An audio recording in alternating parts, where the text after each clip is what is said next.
수행자가 머물러야 할 장소는 오직 자신의 몸과 마음입니다. 밖에 있는 감각 대상과 부딪힐 때 알아차리는 마음이 항상 감각기관에 있어야 합니다. 마음이 밖으로 나가면 좋거나 싫다는 반응을 하게 되어 번뇌를 일으킵니다. 사람을 볼 때도 사람의 마음이 가면 좋거나 싫다는 마음을 일으킵니다. 그러나 사람을 보고 있는 마음을 보면 사람이 단지 알아차릴 대상일 뿐이라서 좋거나 싫다는 차별이 일어나지 않습니다. 이처럼 소리, 냄새, 맛, 접촉, 생각과 부딪힐 때마다 마음을 감각기관에 두고 알아차려야 마음이 흔들리지 않고 고요해집니다. 수행자가 인식하는 장소가 감각기관이므로 오직 감각기관이 실제하는 장소입니다. 수행자 여러분, 지금 제가 여러분들에게 법을 드리는 것이 아닙니다. 저는 단지 이것이 법이라고 말할 뿐입니다. 법은 여러분 스스로가 선택해서 가져가시는 것입니다. 아무리 소중한 법이라도 자신이 모르면 가져갈 수가 없습니다. 그러므로 누가 법을 주는 것이 아닙니다. 있는 법을 자신이 찾아서 아는 것입니다. 그러므로 저는 여러분의 스승이 아닙니다. 스승은 법을 말씀하신 부처님이십니다. 그리고 한편으로는 법이 바로 스승입니다. 저와 여러분 사이에는 엄격한 역할이 있습니다. 저는 저의 의무를 다하고 여러분은 자신의 의무를 다하면 됩니다. 각자가 역할을 다할 때 아무런 걸림이 없습니다. 그러면 저에 대한 모양이나 관념에 걸리지 않습니다. 이렇게 법은 전해져야 합니다. 수행자 여러분, 계속해서 마음에 대해서 말씀을 드리겠습니다.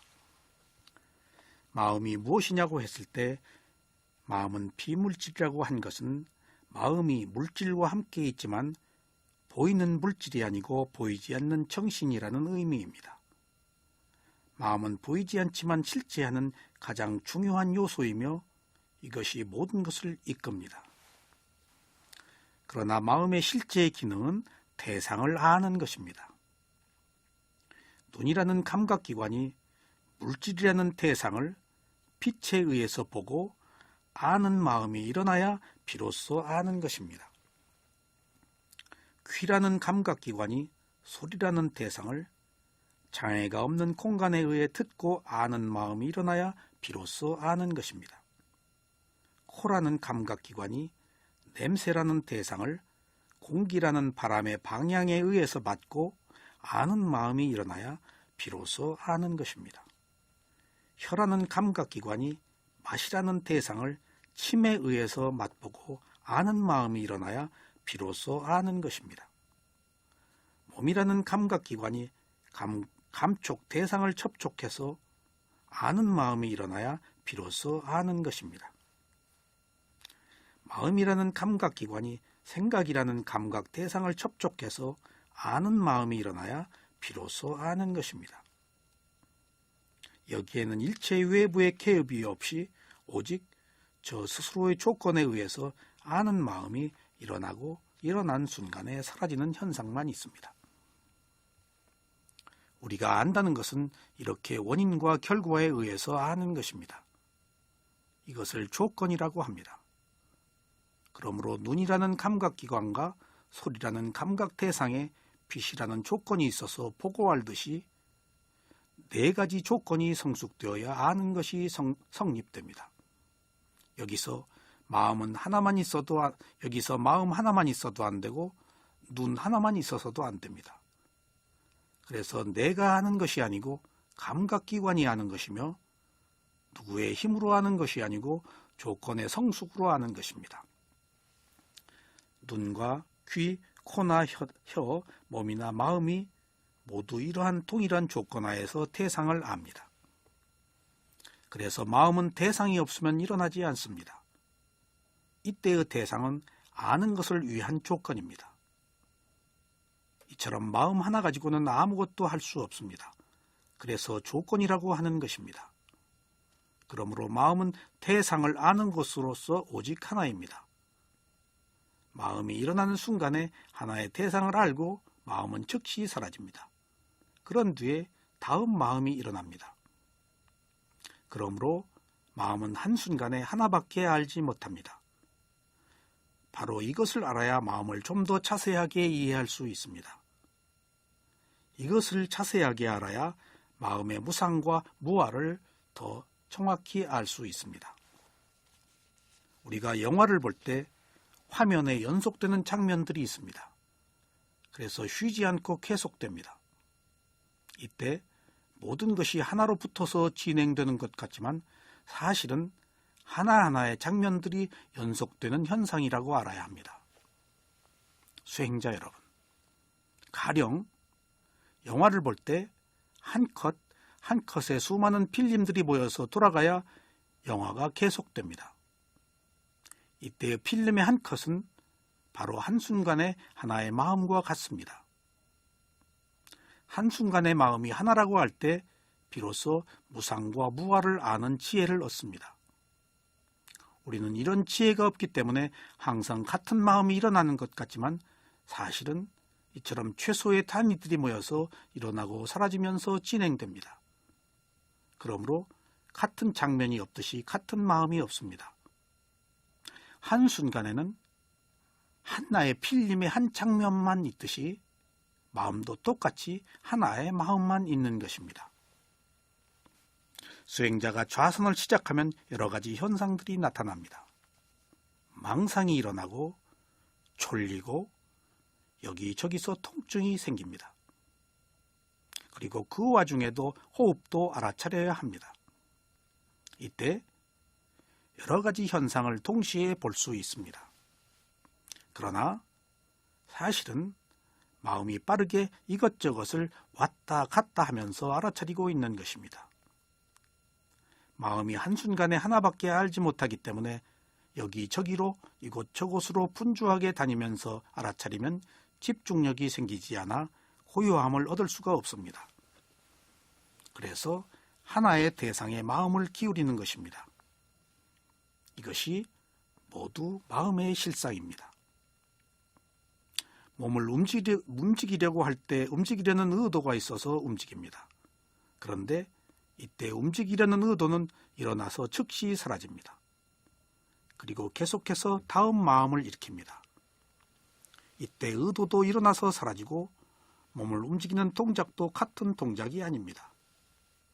이처럼 지혜의 눈으로 보면 모든 것이 순간순간이 모여서 연속되는 것이지 하나가 같은 것을 지속하는 것이 아니라는 것을 알 수 있습니다. 그러므로 현재의 마음은 일어나서 사라지고 다음 마음이 다시 일어납니다. 다음 마음도 일어나는 순간에 즉시 사라지고 또다시 다음 마음이 일어납니다. 이때 조금 전의 마음은 나의 마음이 아니고 현재의 마음도 나의 마음이 아닙니다. 그리고 지금 이후에 일어나는 마음도 나의 마음은 아닙니다. 단지 조건에 의한 마음만 연속적으로 흐르고 있습니다. 만약 이것이 나의 마음이라고 하면 이 마음을 내 마음대로 할 수 있어야 합니다. 그러나 실제로 우리의 마음을 우리가 마음대로 할 수 있는 부분은 지극히 적습니다. 마음은 축적된 성향과 과보에 의해서 계속해서 진행됩니다. 만약 나의 마음이라고 한다면 죽기 전에 나에게 호흡을 계속하라고 요구해야 합니다. 그래서 숨이 끊어지지 않고 계속 숨을 쉴 수 있어야 합니다. 그러나 아무리 호흡을 계속하고 싶어도 내 마음대로 되지는 않습니다. 단지 원인과 결과에 의한 조건만 작용할 뿐입니다. 우리는 오랫동안 자아를 강화하는 삶을 살아왔기 때문에 자아가 없다는 것에 대하여 두려움을 느낍니다. 그러나 이러한 두려움이 자신의 무지에서 벗어나지 못하게 한다는 사실을 알아야 합니다. 그래서 두려울 때는 지금 내가 두려워하고 있네 하고 이 사실을 대상으로 새로 알아차려야 합니다. 그러지 않고서는 영원히 어리석음과 고통 속에서 살아야 합니다. 수행자 여러분, 이처럼 마음은 대상을 인지하여 알고 맞아들여서 대상을 경험합니다. 사실 마음은 단지 안다는 것밖에 할 줄 모르는 매우 단순한 기능을 합니다. 실제로 모든 것을 하는 것은 마음의 작용인 수상행위합니다. 물론 마음이 있어서 모든 것을 하지만 그 다음에는 마음의 작용이 있어서 마음이 하는 대로 받아들입니다. 그래서 마음은 대상을 아는 기능을 하지만 홀로 일어나지 않습니다. 마음은 반드시 마음과 마음의 작용이란 정신적 동반을 해야 일어납니다. 그래서 수행자는 처음에 보이지 않는 마음을 알아차리려고 노력하기보다 느낌을 통해서 마음을 알아차려야 합니다. 그리고 지각을 통해서 마음을 알아차려야 합니다. 그리고 의도를 통하여 그 마음을 알아차려야 합니다. 마음은 대상을 아는 기능을 하고 마음은 한순간에 하나만 있기 때문에 한순간에 하나밖에 알 수 없으며 마음은 대상이 없으면 일어나지 않고 일어난 마음은 일어난 즉시 사라진다는 것을 알았습니다. 이러한 마음은 일어나는 마음의 상태나 경지에 따라서 일어나는 곳에 따라서 분류합니다. 죽을 때 욕계의 마음이 일어나면 욕계에서 태어나는 마음이 일어나고 그곳에서 몸이 생깁니다. 색계의 마음이 일어나면 색계에서 태어나는 마음이 일어나고 그곳에서 몸이 생깁니다. 무색계의 마음이 일어나면 무색계에서 태어나는 마음이 일어나고 그곳에서 몸이 없이 태어납니다. 출세간의 마음이 일어나면 집착을 하지 않고 가래가 없는 마음이 일어나서 태어나지 않습니다. 이렇듯 마음의 상태와 경지에 따라 다음에 태어나는 곳이 다릅니다. 뿐더러 현재의 마음의 상태에 따라 현재는 물론이고 지금 이후의 마음이 다릅니다. 앞서 말씀드린 대로 윤회는 순간의 윤회가 있고 한 일생의 윤회가 있기 때문에 현재 마음의 경지는 현재의 마음의 상태를 결정합니다. 예를 들면 현재의 마음이 색계 일선정의 마음이면 현재에도 일선정의 세계에 살며 죽어서도 일선정의 세계에 태어납니다. 현재의 마음이 화를 내고 뜨거우면 현재에도 지옥을 사는 것이며 이런 마음으로 인해 죽어서도 지옥에 갑니다. 현재 아기처럼 인색하여 먹지도 않고 배불지도 않으면 현재에도 아기로 살며 죽어서도 역시 아기로 태어납니다. 이렇듯 어떤 마음이냐에 따라서 현재의 삶의 질이 결정되며 다음 세계에 태어난 곳이 결정됩니다. 수행자 여러분, 이렇게 태어날 때의 마음은 다시 네 종류로 분류합니다. 누구나 태어날 때부터 네 가지의 마음을 가지고 태어납니다. 첫째는 선심입니다. 둘째는 불선심입니다. 셋째는 과보심입니다. 이때 과보심은 선과보심과 불선과보심이 있습니다. 넷째는 무인작용심입니다.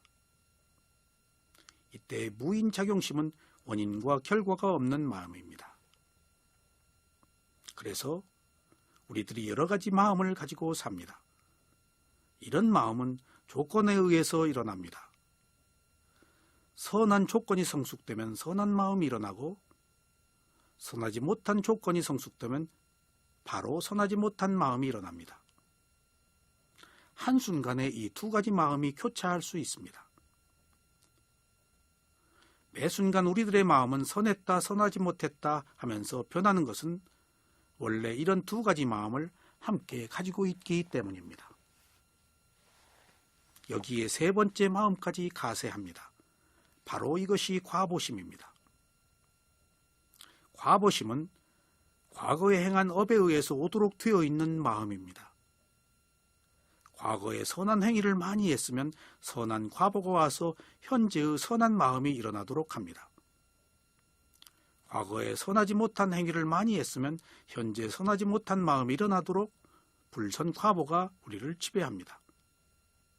사실 우리가 가장 많이 지배를 받고 있는 것이 과보심입니다. 수행자는 자신의 의지를 새로 내서 선한 마음을 일으키지만 그 이외의 모든 사람들은 과거에 만들어 놓은 과보에 의해 떠밀려가면서 삽니다. 이것은 자기 의지대로 사는 것이 아닙니다. 수행자가 수행을 한다는 사실은 선한 과보에 의해 수행을 할 수도 있고 현재 스스로가 선한 마음을 일으켜 수행을 할 수도 있습니다. 네 번째 무인작용심은 원인과 결과가 없는 마음입니다. 그리고 앞선 세 가지 마음은 원인과 결과가 있는 마음입니다. 네 번째 원인과 결과가 없는 마음을 아라한의 마음, 부처님의 마음이라고 합니다.